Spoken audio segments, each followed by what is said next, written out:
एक बेहतरीन एक्टर की सबसे बड़ी खासियत यही होती है कि अपनी एक्टिंग से वह दर्शकों को जब चाहे डरा दे, जब चाहे हंसा दे और जब चाहे रोने पर मजबूर कर दे। ऐसे ही एक्टर हैं परेश रावल, जो हर तरह के किरदार में खुद को बड़ी ही आसानी से फिट कर लेते हैं और दर्शकों को सोचने पर मजबूर कर देते हैं कि यह किरदार इनसे बेहतर कोई और नहीं निभा सकता। 80 के दशक का उनका खौफनाक अंदाज हो या 90 के दशक का कॉमिक अवतार या फिर 2000 के दशक के बाद सीरियस किरदार, परेश रावल हर रंग में दर्शकों का दिल जीतने वाले एक्टर हैं। आज के इस एपिसोड में हम जानेंगे परेश रावल के जीवन और फिल्मी करियर से जुड़ी कुछ दिलचस्प बातों के बारे में, इसलिए बने रहे हमारे साथ वीडियो में शुरू से अंत तक। जेडी उल्लू का पट्टा नहीं है जो तेरी 999 बहनों की शादी में पैसा पानी की तरफ बहाए, बल्कि उसने नाक बहाकर घी जमाया है। ये तेरे मिनिस्टर साथी और पुलिस वाले जो मेरी हराम की दारू पीकर गए हैं ना, वो सुबह तक होश में नहीं आएंगे। मेरे बाप, तू जहाँ भी है मैं तुझे ढूंढ निकालूंगा।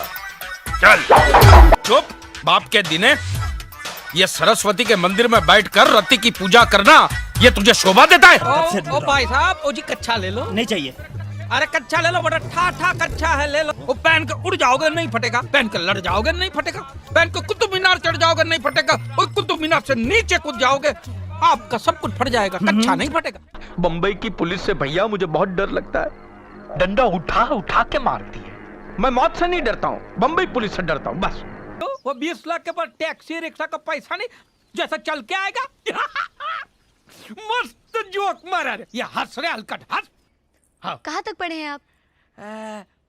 दोपहर तक। सुबह मेरा बाप मेरे को स्कूल पे छोड़ के गया और दोपहर को पूरी स्कूल मेरे को घर पे छोड़ के गए, ये सर्टिफिकेट के साथ। परेश रावल का जन्म 30 मई 1950 को मुंबई के एक गुजराती ब्राह्मण परिवार में हुआ है। परेश रावल के पिता का नाम दयाल रावल है, जो कि एक बिजनेसमैन थे, और मां धनलक्ष्मी एक गृहिणी थी। परेश रावल जब 12 साल के ही थे तभी उन्होंने यह तय कर लिया था कि वह एक्टर ही बनेंगे। दरअसल मुंबई में उनके घर के पास एक थिएटर हुआ करता था, जहाँ से अक्सर नाटकों की आवाज आती रहती थी। ऐसे में परेश खुद को रोक नहीं पाते और अक्सर ही नाटक देखने पहुंच जाते। चूंकि उस उम्र में नाटकों के टिकट के लिए घर से पैसे नहीं ले सकते थे, ऐसे में चोरी छिपे नाटक देखने की कोशिश करते। एक दिन थिएटर के मैनेजर की नजर उन पर पड़ गई, तो उसने परेश के इंटरेस्ट को देखते हुए उन्हें नाटक देखने की इजाजत दे दी और कहा कि वे कभी भी आकर नाटक देख सकते हैं। परेश ने अपनी शिक्षा Narsee Monjee College of Commerce and Economics से की थी, जहां से साल 1974 में कॉमर्स में स्नातक करने के अलावा उन्होंने अलग से सिविल इंजीनियरिंग की भी पढ़ाई की थी और मुंबई में बड़ी बड़ी बिल्डिंग बनाने का ख्वाब देखा करते थे। कम लोगों को पता होगा कि फिल्मों में आने से पहले परेश रावल ने बैंक ऑफ बड़ौदा में कुछ समय तक काम भी किया है,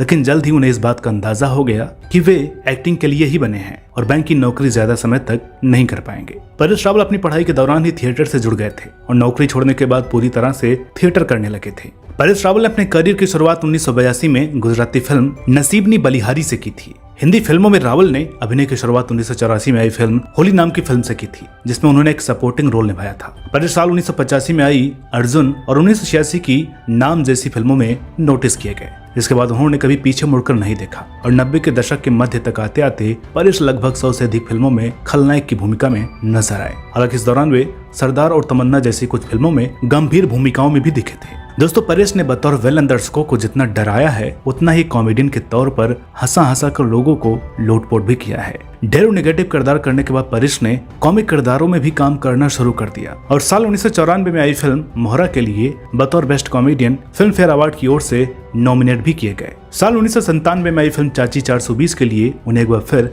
बेस्ट कॉमेडियन के तौर पर फिल्म फेयर की ओर से नॉमिनेशन मिला। हालांकि इस बीच भी वे विलन के किरदारों में भी नजर आते रहे। इसके बाद आई वो फिल्म जिसने परेश को बतौर कॉमेडियन पूरे भारत में मशहूर कर दिया और वो फिल्म थी साल 2000 में आई हेरा फेरी। इस फिल्म के बाद परेश पूरी तरह से कॉमेडी और पॉजिटिव रोल करने लगे। दोस्तों, परेश रावल उन एक्टर्स में से एक हैं जिन्हें दर्शक चाहकर भी किसी एक इमेज में नहीं बांध सकते। परेश जब चाहे जैसे भी किरदार निभाएं, दर्शक उन्हें बार बार देखना पसंद करते हैं। तभी तो विलन के बाद बतौर कॉमेडियन हिट होते हुए भी परेश रावल सीरियस और डिफरेंट रोल्स में अक्सर नजर आते रहते हैं। अतिथि तुम कब जाओगे और ओह माय गॉड जैसी फिल्में इस बात का उदाहरण है। एक सच्चे एक्टर की खासियत भी यही होती है कि अपने हर किरदार में जान डालकर वो ये साबित कर दे कि वो किसी भी तरह के किरदार को निभा सकता है। परेश ने विभिन्न भाषाओं में फिल्में करने के अलावा टीवी धारावाहिकों में भी काम किया है, जिनमें मैं ऐसी क्यों हूँ, तीन बहुरानियां और लागी तुझसे लगन आदि प्रमुख हैं। दोस्तों, कालजयी धारावाहिक रामायण में रावण का रोल निभाने वाले अरविंद त्रिवेदी तो आपको याद ही होंगे, जिन्होंने रावण की भूमिका से खूब लोकप्रियता बटोरी थी। अब आपको यह जानकर ताज्जुब होगा कि रामायण में रावण का किरदार जीवंत कर देने वाले अरविंद त्रिवेदी ने एक्टर परेश रावल के कारण रावण बनने से मना कर दिया था। इस बात का खुलासा खुद अरविंद त्रिवेदी की बड़ी बेटी कविता जी ने नवभारतटाइम्स.com से खास बातचीत में किया था। उन्होंने बताया कि जिस वक्त उनके पिता को रावण के रोल के लिए फाइनल किया गया,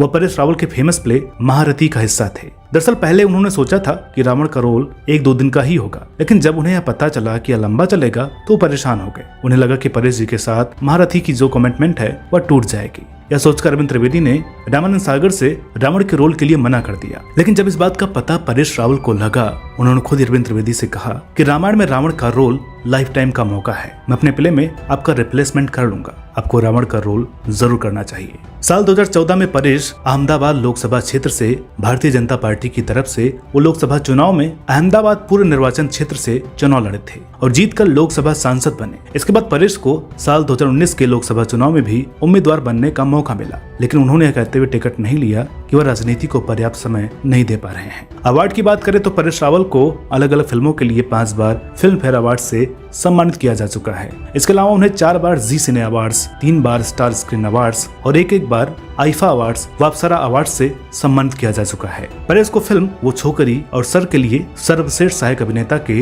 राष्ट्रीय फिल्म पुरस्कार से भी सम्मानित किया जा चुका है। इसके अलावा भारत सरकार द्वारा परेश रावल को भारत के चौथे सबसे बड़े नागरिक पुरस्कार पद्मश्री से भी सम्मानित किया गया। निजी जीवन की बात करें तो परेश रावल ने अभिनेत्री स्वरूप संपत से शादी की थी। स्वरूप संपत अभिनेत्री होने के साथ साथ साल 1989 की मिस इंडिया भी रह चुकी हैं और इस साल उन्होंने मिस यूनिवर्स प्रतियोगिता में इंडिया को भी रिप्रेजेंट किया था। स्वरूप 80 के दशक में दूरदर्शन पर प्रसारित कॉमेडी शो ये जो है जिंदगी और हिंदी फिल्म नरम गरम के लिए भी याद की जाती हैं। दोस्तों, स्वरूप संपत जी पर आधारित एक वीडियो नारा टीवी पर पहले ही आ चुका है, जिसे आप जरूर देखिएगा। हमें यकीन है कि उनके बारे में जानकर आपको काफी प्राउड फील होगा। दोस्तों, परेश रावल और स्वरूप की लव स्टोरी भी बहुत दिलचस्प है। परेश रावल ने 1975 में पहली बार स्वरूप संपत को देखा था और देखते ही अपना दिल हार बैठे थे। एक इंटरव्यू के दौरान परेश रावल ने बताया था कि स्वरूप संपत के पिता जी इंडियन नेशनल थिएटर के प्रोड्यूसर थे और मैं अपने कुछ दोस्तों के साथ एक बंगाली ड्रामा देखने वहाँ गया हुआ था, जहाँ मैंने पहली बार स्वरूप को देखा था और देखते ही मुझे उनसे मोहब्बत हो गई। वहीं पास बैठे मैंने अपने दोस्त से कहा, देखना एक दिन ये लड़की मेरी बीबी बनेगी। जिसके बाद मेरे दोस्त ने मुझसे पूछा कि पता है वो किसकी बेटी है, तो मैंने बोला किसी की भी बेटी हो, मैं इसके साथ ही शादी करूंगा। दरअसल परेश रावल भी उस ग्रुप से जुड़े थे, लेकिन तब उन्हें पता नहीं था कि स्वरूप उनके बॉस की बेटी है। परेश रावल ने बताया कि उन्होंने इसके 2-3 महीने के बाद ही स्वरूप से कहा कि मैं तुमसे शादी करना चाहता हूँ, लेकिन मुझसे यह मत कहना कि पहले एक दूसरे को जान लेते हैं, क्योंकि मरते दम तक कोई किसी को नहीं जान सकता है। अपने इंटरव्यू में परेश रावल ने यह भी बताया था कि उस दिन के बाद से उनकी स्वरूप संपत से 1 साल तक बात नहीं हुई, लेकिन एक दिन बाद परेश रावल का ड्रामा देखने के बाद स्वरूप उनकी एक्टिंग पर फिदा हो गईं और खुद उनसे मिलने बैक स्टेज आईं और परेश से पूछा, सुनो तुम्हारा नाम क्या है। इसके बाद स्वरूप संपत और परेश रावल की नजदीकियां धीरे धीरे बढ़ी और 12 साल बाद उन्होंने शादी कर ली। मजे की बात कि इस जोड़ी की शादी मुंबई के लक्ष्मी नारायण मंदिर के अंदर एक पेड़ के नीचे हुई थी। शादी में कुल 9 पंडित मंत्र पढ़ रहे थे और दोनों परिवार और कुछ लोगों के अलावा किसी को भी शादी के बारे में बताया नहीं गया था। परेश के 2 बेटे हैं जिनका नाम अनिरुद्ध रावल और आदित्य रावल है। अनिरुद्ध बतौर असिस्टेंट डायरेक्टर फिल्मों और नाटकों में काम कर रहे हैं, वहीं बेटे आदित्य न्यूयॉर्क की यूनिवर्सिटी में स्क्रीन प्ले की पढ़ाई कर रहे हैं। तो दर्शकों, उम्मीद करते हैं कि आपको आज की यह वीडियो पसंद आई होगी। वीडियो अगर अच्छी लगी हो तो प्लीज इसे लाइक करें, शेयर करें और चैनल पर नए हो तो प्लीज इसे सब्सक्राइब जरूर करें। मिलते हैं आपसे अगली वीडियो में एक और नई कहानी के साथ, तब तक के लिए नमस्कार।